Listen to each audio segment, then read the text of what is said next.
Andrew, there's been a lot of interest, understandably, in the nature of the surface-to-air threat against civil airliners, and also a lot of interest about the nature of the missile that shot down the MH17 aircraft over Ukraine. I know you've written on this recently for the ASPI strategist. What can you tell us about the nature of that threat? Well, the missile that was involved is most likely an SA-11, which is part of an air defence system, which is a fairly sophisticated sort of missile. It's very capable. It's capable of reaching high altitudes, much higher than the usual flight path of a civilian airliner. It's part of a pretty sophisticated air defence system. So far more technically complicated than a shoulder-fired missile, for example. Oh, a lot more complicated than a shoulder-fired missile. And I think if there's a single take-home message from this whole incident, it's that keeping airliners away from war zones is a very wise thing to do. Is there anything civilian aircraft can reasonably do by way of self-defence against missile attack? No, nothing whatsoever. A missile can manoeuvre in a way that a civilian airliner just isn't designed to do. There's no onboard sensors that tell the crew that there's a missile incoming, and there's nothing that they could do about it if there was. So really keeping the distance is the thing to do. The intelligence picture so far seems to be pointing in one direction. It will be interesting to see how it develops. But what do you make of what we know so far? I think the information that we've heard from the Americans and the Ukrainians has actually been pretty comprehensively conclusive in showing that this was an SA-11 weapon, a Russian one supplied to the pro-Russian militias operating in the eastern provinces of the Ukraine. John Kerry, the Secretary of State, said publicly a few days ago that the Americans actually watched the track of the missile as it went up to and hit the aircraft, observed the aircraft disappearing off radar screens at that precise moment. And in addition to that, there's been intelligence information now publicly reported, which talks about the passage of these SA-11 systems across the Russian border and into the territory where the missile was fired from. And then I think quite an interesting stream of intelligence reporting has been released by the Ukrainians of communications intercepts of militia talking back to their Russian controllers. And you can actually now find online English translations of those conversations talking about where the missile system was moving. Initial reports saying that they thought they'd hit a Ukrainian military transport aircraft, and then realising to their horror, I imagine, that they'd hit a civilian aircraft. So the range of intelligence information, even before one goes to the site, would seem to be pretty conclusively showing that this is an SA-11 system provided by the Russians. So no surprises likely to come out of an investigation?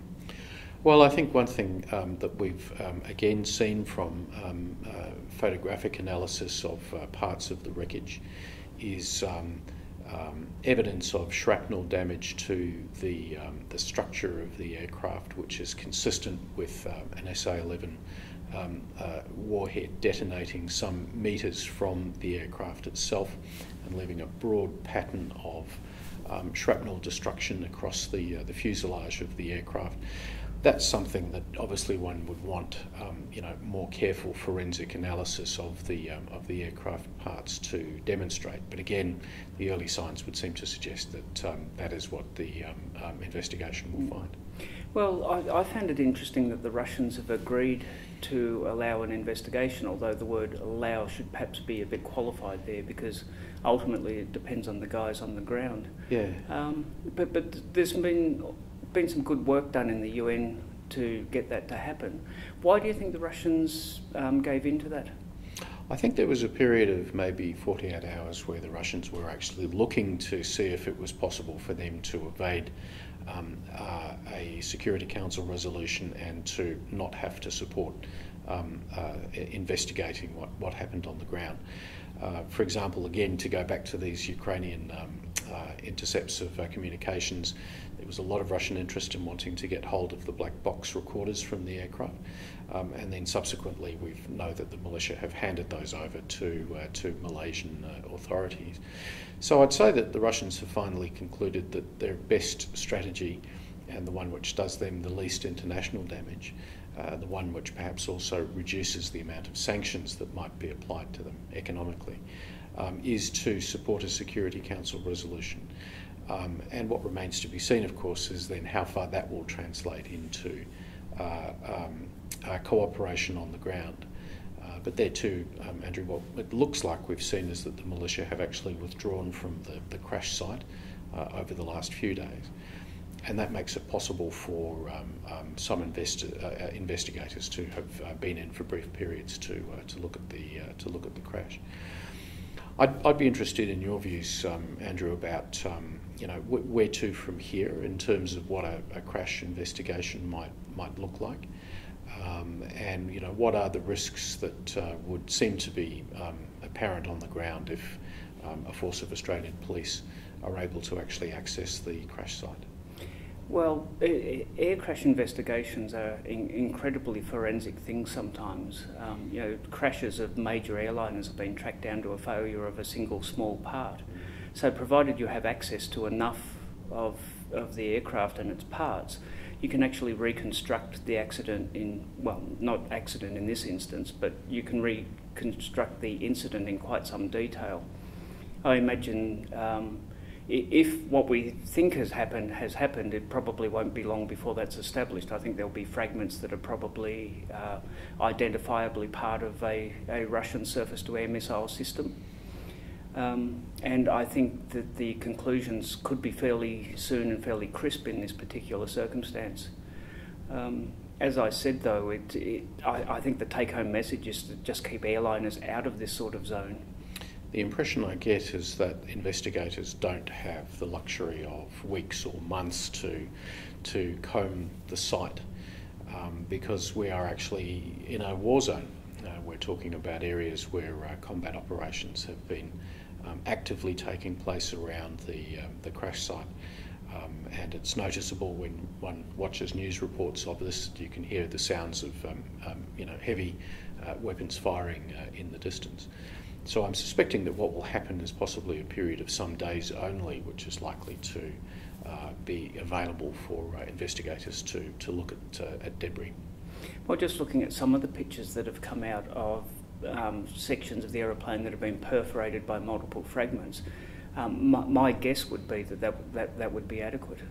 Well, Andrew, a question I've been asked a few times myself in media interviews about the high politics of this dreadful disaster is should Australia welcome Vladimir Putin to the G20 meeting, which is going to be taking place in Brisbane in November. What's your view about that situation?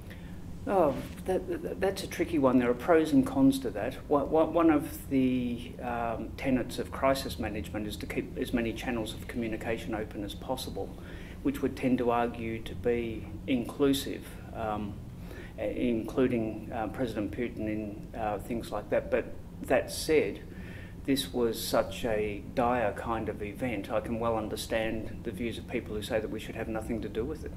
It's a difficult one, isn't it? I mean, there's a huge amount of emotion, and appropriate emotion, you'd have to say, on the part of Australians who are reacting to this event.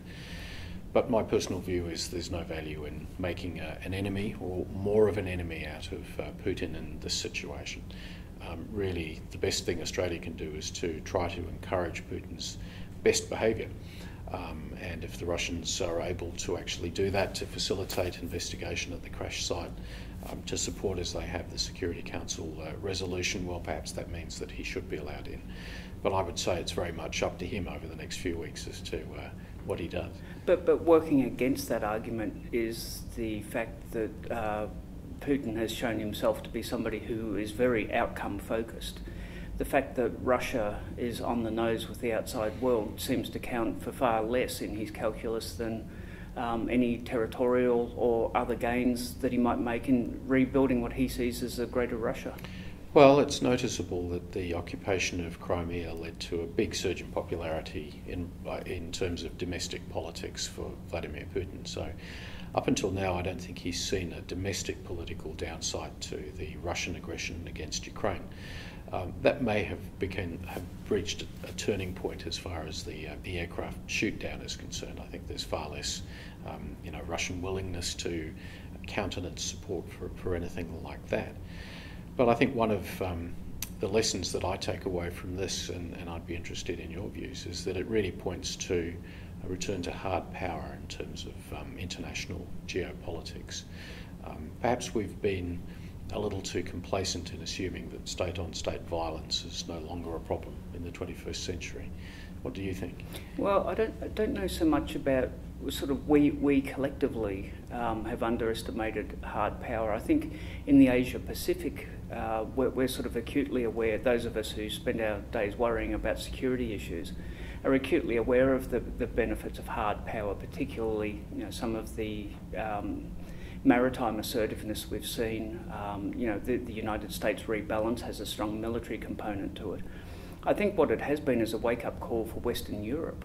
That post-Cold War, I think, became very complacent, and I think a lot of Europeans had regarded hard power as so 20th century. Yes, I'd agree with that, although in fact the Europeans are still struggling, I think, to work out how to respond to this situation. They'd largely ignored this nasty little war that had been brewing in the Ukraine's eastern provinces, and I don't think they've got the luxury to be able to do that anymore. I mean, once the forensic investigation of the aircraft has happened, then the next question will be what's the future of the Russian-Ukraine conflict over those eastern provinces. Well, that's right. And countries like France and Germany, who have done an awful lot of good work in putting a pretty unhappy history behind them, I think are really struggling.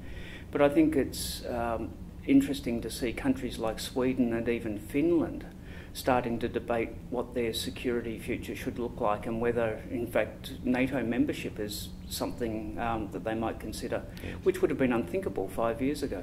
And still unthinkable, I think, for the Ukrainians. I just can't see how Russia would actually allow NATO membership to ever be countenanced now by Kiev. Well, I'd say never in that respect. I think there is a possible future in which the eastern part of the Ukraine is effectively part of Russia, but I wouldn't say never for Western Ukraine. Well, that's an imponderable we'll be able to talk about into the future, I think, Andrew. It's been a great conversation. Thanks very much. Thank you.